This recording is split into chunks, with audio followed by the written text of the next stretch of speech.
ಇವತ್ತಿನ ವಿಷಯ ಬಹಳ ಚಿಕ್ಕದಾಗಿದ್ದರೂ ಸಹಿತ ದಾಸೋಹ ಸೇವೆಯ ಬಗ್ಗೆ ಇಡೀ ಅಖಂಡ ಭಾರತದಲ್ಲಿ ಬೇರೆ ಬೇರೆ ಪ್ರಾಂತ್ಯಗಳಲ್ಲಿ ಬೇರೆ ಬೇರೆ ಭಗವದ್ ಭಕ್ತರು ತಮ್ಮ ಭಕ್ತಿ ಪಾರಮ್ಯವನ್ನು ಮೆರೆದು ಹೋಗಿದ್ದಾರೆ. ಅಂಥವರಲ್ಲಿ ಇವತ್ತು ಧನಜಾತ ಮತ್ತು ಸರಸ್ವತಿ ಅಂತಕ್ಕಂತಹ ಉತ್ತರಾಖಂಡ ರಾಜ್ಯದ ಶ್ರೇಷ್ಠ ದಂಪತಿಗಳು ಭಕ್ತಿಯಲ್ಲಿ ಸಾಕಷ್ಟು ತಮ್ಮನ್ನು ತಾವು ಅರಗಿಸಿಕೊಂಡು ಕೊರಗಿಸಿಕೊಂಡು ಸೇವೆಯನ್ನು ಮಾಡಿರ್ತಕ್ಕಂಥವರು. ಪೂರ್ವ ಪೀಠಿಕೆಯಲ್ಲಿ ಆರಂಭವ ಮಾಡುವೆನೆಯ ಗುರುಪೂಜೆಗೆಂದು, ಲಿಂಗಾರ್ಚನೆಯ ಮಾಡುವೆನೆಯ, ವ್ಯವಹಾರವ ಮಾಡುವೆನೆಯ ಲಿಂಗಾರ್ಚನೆಗೆಂದು, ಪರಸೇವೆಯ ಮಾಡುವೆನೆಯ ಜಂಗಮ ದಾಸೋಹಕ್ಕೆಂದು. ಈ ಮೂರು ವಿಷಯಗಳು ಬಹಳ ಪ್ರಮುಖವಾಗಿರ್ತಕ್ಕಂಥವುಗಳು. ಮುಂದೆ ಸಿದ್ಧಾಂತ ಅಂತಕ್ಕಂಥದ್ದನ್ನು ಕೊಡ್ತಾರೆ ಶರಣರು. ಸಾಮಾನ್ಯವಾಗಿ ವಚನಕಾರರು ಸಂಗೀತಗಾರರು ಹಾಡುವಾಗ ಆರಂಭ ಮಾಡುವೆನಯ್ಯ ಅಂತ ತಿಳ್ಕೊಂಡು ಅಂತಾರೆ. ಅವರ ಉದ್ದೇಶ ಆರಂಭ ಅಂತಕ್ಕಂತಹ ಶಬ್ದ ಅದು ಪ್ರಾರಂಭ ಸರಿ, ಅದಕ್ಕೆ ಇನ್ನೊಂದು ಅಕ್ಷರವನ್ನು ಸೇರಿಸಿದಾಗ ಶರಣರೇ ಹೇಳಿದ್ದು ಆರಂಭವ. ನಾವೇನು ಮಾಡ್ತೇವೆ ಅಂತ ನಾವೇನು ಕಾರ್ಯಕ್ರಮ ಚಾಲೂ ಮಾಡೋರಿದ್ದೇವೆ, ಅದಕ್ಕೆ ಆರಂಭದಲ್ಲಿ ಈ ವಚನ ಹಾಡ್ತೇನೆ ಅಂತ ತಿಳ್ಕೊಂಡು ಅವರು ಆ ರೀತಿ ತೋರಿಸ್ತಾರೆ ಅಷ್ಟೇ. ಅದು ಹಾಗಲ್ಲ. ಆರಂಭವ ಮಾಡುವೆನೆಯ ಗುರು ಪೂಜೆಗೆಂದು. ಇಲ್ಲಿ ಆರಂಭವ ಅಂತಂದ್ರೆ ಕೃಷಿ ಕಾಯಕ ಅನ್ನುವಂಥದ್ದು, ವ್ಯವಸಾಯ ಅನ್ನುವಂಥದ್ದು.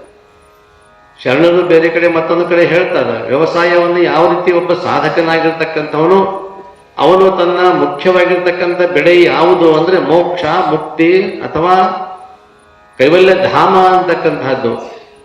ಅಂತಹ ಮೋಕ್ಷವನ್ನ ಪಡೆಯುವ ಸಲುವಾಗಿ ಕೃಷಿ ಕಾಯಕವನ್ನ ಸಾಧಕನಾಗಿರ್ತಕ್ಕಂಥವನು ಮಾಡ್ತಾನೆ. ಹಂಗಾದ್ರೆ ಕೃಷಿ ಕಾಯಕ ಯಾವುದು? ಯಾವ ವ್ಯವಸಾಯ, ಯಾವ ಒಕ್ಕಲ್ತನ?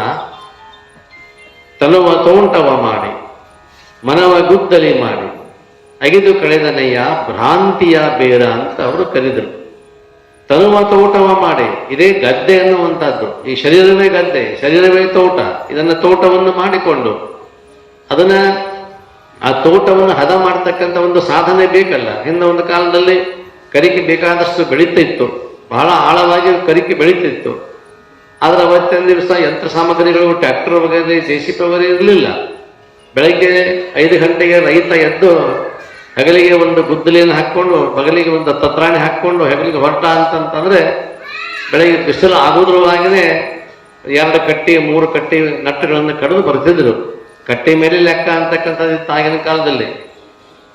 ಅಂದ್ರೆ ಆ ಒಂದೊಂದು ಮೆಜರ್ಮೆಂಟ್, ಅಷ್ಟು ಕಟ್ಟಿ ಕಡದ ಅಂದ್ರೆ ಅವನು ಒಂದಿಷ್ಟು ಜೋಳ ಅಥವಾ ಒಂದಿಷ್ಟು ಗೋಧೆ, ಒಂದಿಷ್ಟು ಪಗಾರ ಅಂತಕ್ಕಂಥದ್ದು. ಹಾಗೆ ಇಲ್ಲಿ ವ್ಯವಸಾಯ ಅನ್ನುವಂಥದ್ದನ್ನು ಮಾಡುವಾಗ ತನುವ ತೋಟವ ಮಾಡಿ, ಇದೊಂದು ಗದ್ದೆ, ಇದೊಂದು ಹೊಲ ಅಂತಕ್ಕಂಥದ್ದು. ಅಲ್ಲಿ ಕರಿಕೆ ಅಂತಕ್ಕಂಥದ್ದು ಬಹಳ ಬೆಳೆದಿದೆ.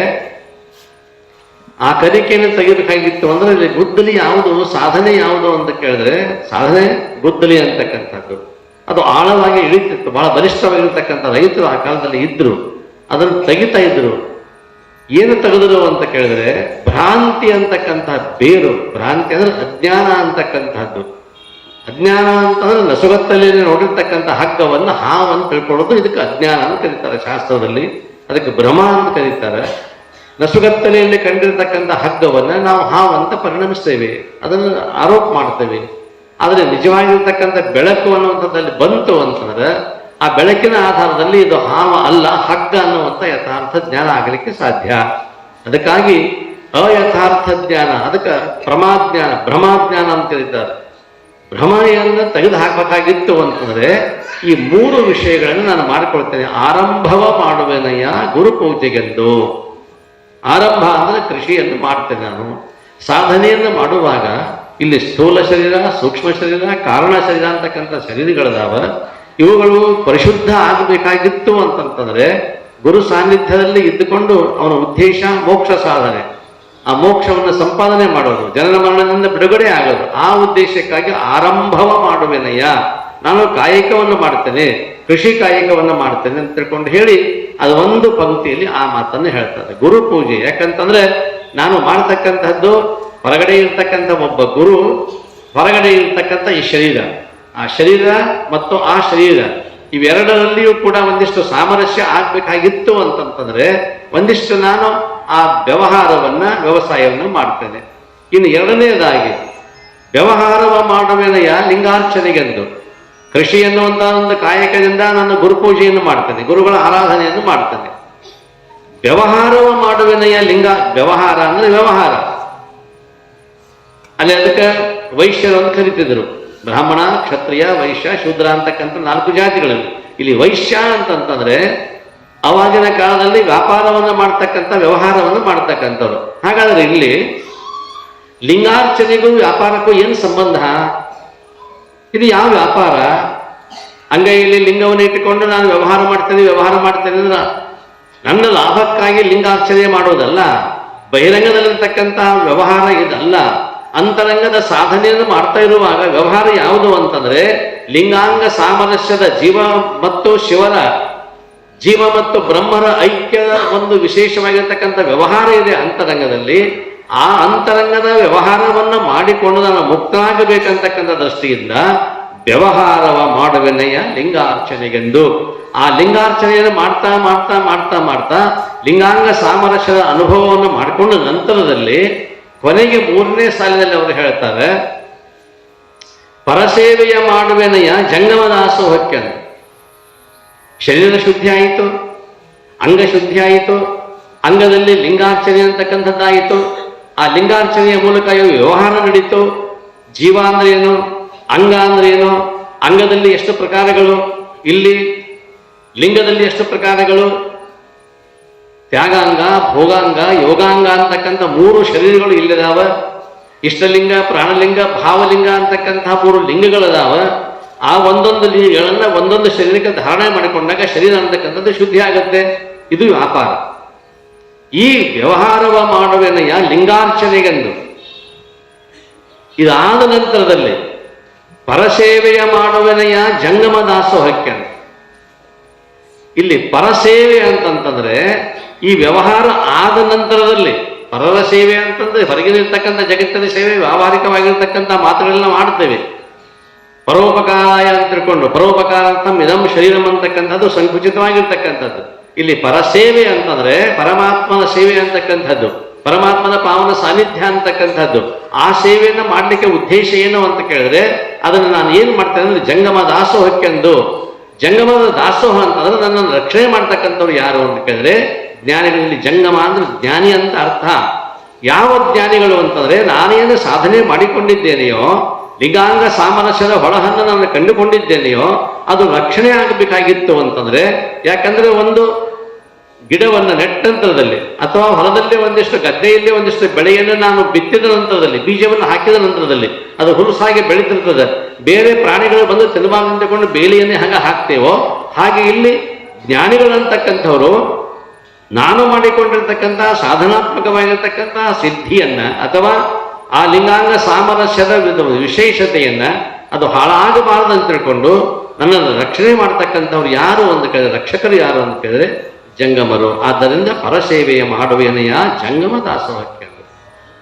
ಇಷ್ಟು ಆದ ನಂತರದಲ್ಲಿ ಮುಂದೆ ಮುಗಿತು. ಅಲ್ಲಿಗೆ 3 ಮುಖ್ಯವಾಗಿರ್ತಕ್ಕಂಥವ್ರು ಗುರು, ಲಿಂಗ, ಜಂಗಮ.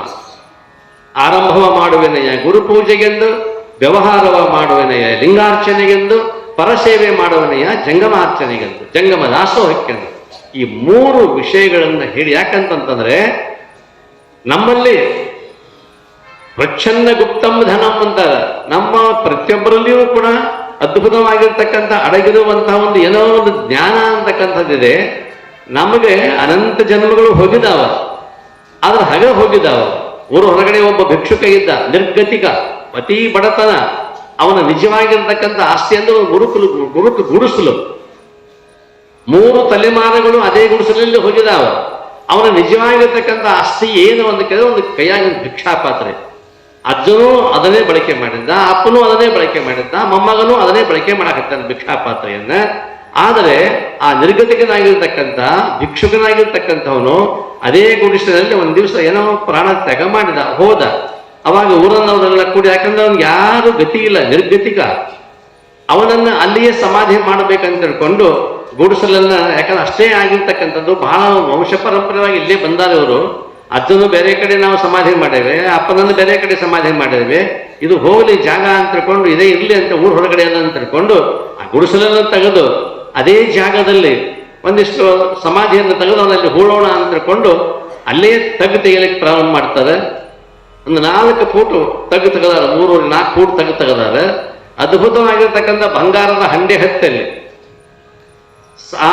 ಅವನ ಸಮಾಧಿ ಮಾಡಬೇಕು, ಅವನ ಕುಣಿಯನ್ನ ಅಲ್ಲಿ ಇಡಬೇಕನ್ನುವಂಥ ದೃಷ್ಟಿಯಿಂದ ಅದನ್ನು ಅಗದಿರ್ತಕ್ಕಂಥ ತಗ್ಗನ್ನು ತೆಗೆಯುವಾಗ ಅಲ್ಲಿ ಬಂಗಾರದ ಹಂಡೆ ಹತ್ತಿ ಬಿಡ್ತು. ಅವಾಗ ಅಂದ್ರು ಇದು ಮೇಲೆ 3 ತಲೆಯಿಂದ ಸತ್ತು ಹೋಗಿದ ಪ್ರಚ್ಛನ್ನ ಗುಪ್ತಂ ಧನಂ, ಒಳಗೆ ಅಡಗಿರುವಂತಹ ಅದ್ಭುತವಾಗಿರ್ತಕ್ಕಂಥ ಸಂಪತ್ತು ಅಲ್ಲಿ ಇದ್ರೂ ಕೂಡ ಅಜ್ಜನಿಗೆ ಗೊತ್ತಿಲ್ಲ, ಅಪ್ಪನಿಗೆ ಗೊತ್ತಿಲ್ಲ, ಈಗ ಸತ್ತಿರ್ತಕ್ಕಂಥ ಮೊಮ್ಮಗನಿಗೆ ಗೊತ್ತಿಲ್ಲ. ಅವರು 3 ಇರ್ತಕ್ಕಂಥದ್ದು ಕೈಯಲ್ಲಿ ಇರ್ತಕ್ಕಂಥದ್ದು ಕೇವಲ ಭಿಕ್ಷಾ ಪಾತ್ರೆ ಮಾತ್ರ ಅಂತಕ್ಕಂಥ. ಆದ್ರೆ ಅದು ಈಗ ಉಳಿಲ್ಲ, ಯಾರೂ ಇಲ್ಲ, ವಾರಸದಾರ ಯಾರೂ ಇಲ್ಲ ಅದಕ್ಕೆ ಆ ಭಿಕ್ಷಾ ಪಾತ್ರೆಗೆ. ಆ 3 ಜನ ಸತ್ತು ಹೋಗಿದ್ದಾರೆ. ಆದರೆ ಪ್ರಚ್ಛನ್ನ ಗುಪ್ತಂ ಧನಂ, ಶಂಕರಾಚಾರ್ಯರು ಅಥವಾ ಜ್ಞಾನಿಗಳಾಗಿರ್ತಕ್ಕಂಥವ್ರು ಎಲ್ಲರೂ ಹೇಳ್ತಾರೆ ಈ ಮಾತನ್ನ. ನಮ್ಮಲ್ಲಿ ಅಡಗಿರ್ತಕ್ಕಂಥ ಅದ್ಭುತವಾಗಿರ್ತಕ್ಕಂಥ ಒಂದು ರತ್ನ ಇದೆ, ನಿನ್ನ ಒಡವೆ ಎಂಬುದು ಜ್ಞಾನರತ್ನ ಅಂತ ಕೂಡ ಪ್ರಭುದೇವರು ಕೂಡ ಹೇಳಿದರು. ಅಂಥ ಜ್ಞಾನರತ್ನವನ್ನು ನಾನು ಅಲಂಕರಿಸಿಕೊಳ್ಬೇಕಾಗಿತ್ತು ಅಂದ್ರೆ ಆರಂಭವ ಮಾಡುವೆನೆಯ ಗುರುಪೂಜೆಗೆಂದು, ವ್ಯವಹಾರವ ಮಾಡುವೆನೆಯ ಲಿಂಗಾರ್ಚನೆಗೆಂದು, ಪರಸೇವೆಯ ಮಾಡುವೆನೆಯ ಜಂಗಮ ದಾಸೋಹಕ್ಕೆಂದು. ಇದು ದಾಸೋಹ, ದಾಸಃ ಅಹಂ ಭಾವ